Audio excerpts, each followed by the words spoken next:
Alright guys, Assalamualaikum warahmatullahi wabarakatuh. Selamat datang ke channel Tok Aki TV. Welcome back to my channel Tok Aki TV. So untuk video kali ni aku nak menceritakan berkenaan dengan arak. Arak ni apa? Arak ni minuman keras dan arak ni boleh dipanggil sebagai air kecing syaitan. Dan arak ni memang membahayakan lah.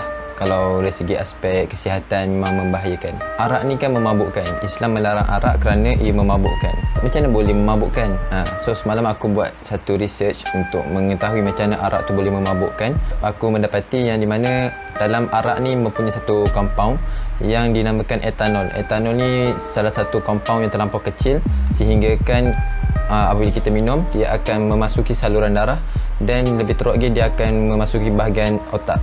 Dan dalam otak ni mempunyai satu bahagian yang menjaga keselamatan otak yang dinamakan sebagai blood brain barrier. Apabila etanol terlampau kecil, so etanol ni boleh masuk dengan mudah. Apabila dia masuk, so dia boleh mempengaruhi otak. So sebab itulah orang tu boleh menjadi seakan-akan tak sedar diri, terlampau berkeyakinan, ada yang muntah dan lebih teruk lagi mendatangkan kematian. So untuk video kali ni aku bukan nak ceritakan tentang apakah arak, jenis-jenis arak tak. Aku nak ceritakan tentang keburukan-keburukan arak.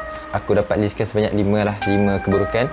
So kalau korang ada yang mengetahui tentang keburukan arak, korang boleh tambah lagi di bahagian ruangan komen.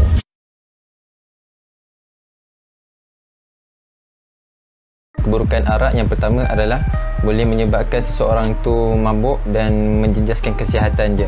Etanol tu terlampau kecil sehingga dia masuk bahagian otak, dia mempengaruhi otak, dia merosakkan otak. Seperti mana kita tahu, fungsi hati dalam badan kita ni dia akan membasmi kandungan-kandungan yang menjejaskan badan. So hati ni dia akan memusnahkan etanol, tetapi disebabkan kita peminum tu meminum dengan kandungan yang banyak, etanol yang tinggi, so hati tu tak dapat nak membasmi etanol yang ada dan hati itu terpaksa bekerja dengan keras sehingga hati itu rosak lah dan boleh menyebabkan kematian.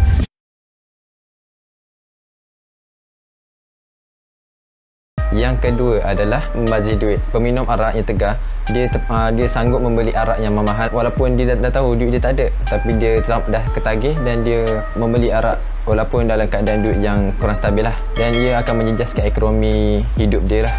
Sedangkan duit tu kita boleh gunakan dengan perkara yang lebih berfaedah, membeli makanan yang berkhasiat, kita boleh buat bisnes ataupun kita boleh sedekah, macam-macam lagi.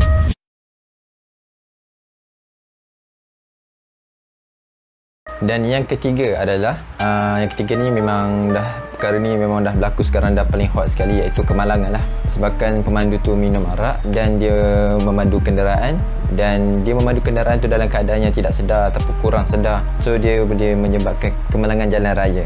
Baru-baru ni ada kereta Hilux kan, dia rempuh dekat pasar kan, dia rempuh orang, dia rempuh kedai macam-macam. Mungkin ada sebahagian individu kata arak tu tak salah, tapi yang dia kata salah tu adalah orang yang peminum tu dia bawa kenderaan. Itu memang salah, tapi peminum yang minum arak tu dah membahayakan diri dia. Dan apabila dia dalam keadaan tidak sedar, bukankah boleh menyebabkan orang tu merogol orang, membunuh orang, merompak orang sebab dia dalam keadaan yang tidak sedar. Ada je kes orang disebabkan mabuk dibunuh orang. Dia tak mandu kereta pun, nampak? Tapi disebabkan minum arak, punca dia arak. Nampak? Sebab itulah dalam Islam kata ibu segala maksiat adalah minum arak. So nak kata arak ni bahaya, so saya harap sangat. Belum habis lagi.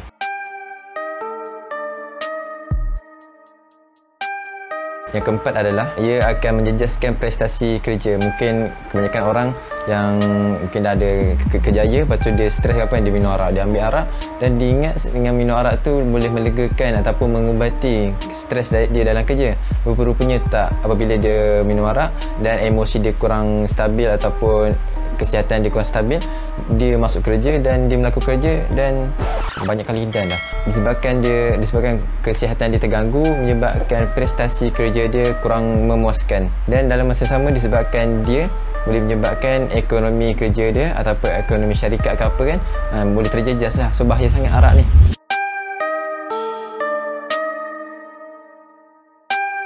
Okey, yang kelima ni adalah orang yang meminum arak ni akan dilaknat oleh Allah SWT.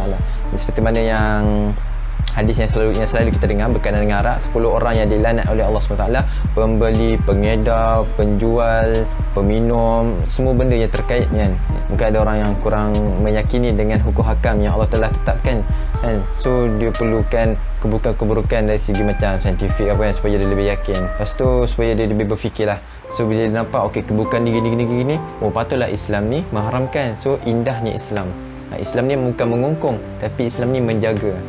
Ramai orang Islam sikit tak boleh, sikit tak boleh. Tapi itulah hakikatnya, sebab Islam ni Islam sejahtera. Dia nak sejahterakan masyarakat, sebab tu dia menghadkan satu perbuatan yang boleh menyebabkan hilangnya kesejahteraan dalam masyarakat tu.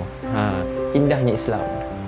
So harap-harap video ni ada manfaat dunia akhirat. Moga-moga korang dapat memahami apa yang saya nak sampaikan ni. Tolong like video ni, share kepada kawan-kawan seramai mungkin.